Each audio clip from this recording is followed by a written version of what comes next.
भाई और बहनों, आज का डिबेट देखने के बाद आप कभी अंजना ओम कश्यप को गोदी मीडिया नहीं बुलाने वाले हैं, क्योंकि अंजना ओम कश्यप ने वंदे मातरम के मुद्दे के ऊपर बीजेपी के ही प्रवक्ता गौरव भाटिया से किए हैं बहुत ही तीखे और कड़वे सवाल।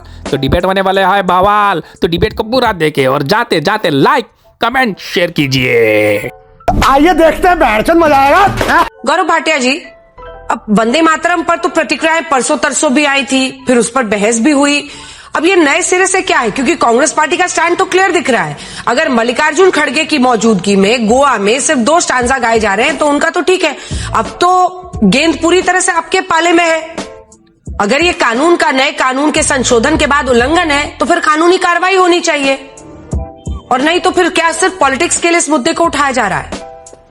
देखिए अंजना जी, सबसे पहले तो हमें यह समझना होगा कि ये कांग्रेस पार्टी पूरी तरह से जिन्ना कांग्रेस है, और जो जिन्ना की मानसिकता थी वही आज राहुल गांधी की मानसिकता है। हमें यह समझना होगा कि क्या चाहते थे जिन्ना। जिन्ना बात करते थे कि मुसलमानों को धर्म के आधार पर आरक्षण मिले, वही बात कांग्रेस पार्टी करती है।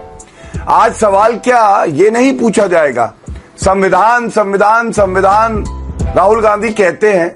अंजना जी, मेरा पहला सवाल है और मेरे काबिल प्रवक्ता कांग्रेस के अखिलेश जी उत्तर दें।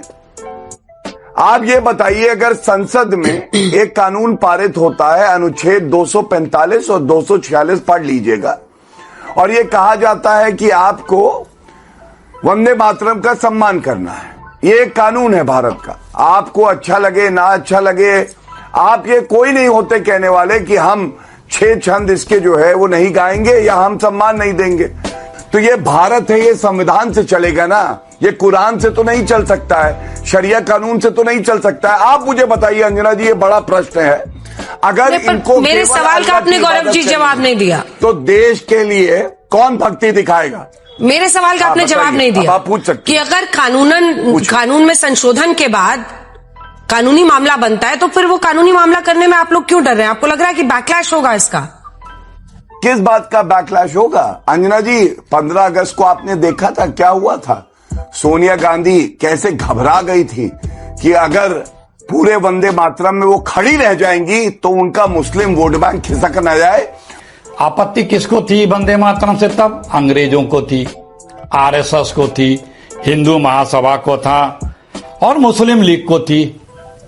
फिर से दोहरा दे रहा हूं, जब कांग्रेस पार्टी जंगे आजादी की लड़ाई लड़ती थी तो वंदे मातरम गीत गाया जाता था, और इस गीत को गाए जाने पे आपत्ति करती थी आरएसएस, हिंदू महासभा, अंग्रेज और मुस्लिम लीग। तब इस देश के लोग लाठियां खाते थे वंदे मातरम गाने पे। अगर हम करें तो करें क्या, बोले तो बोले क्या।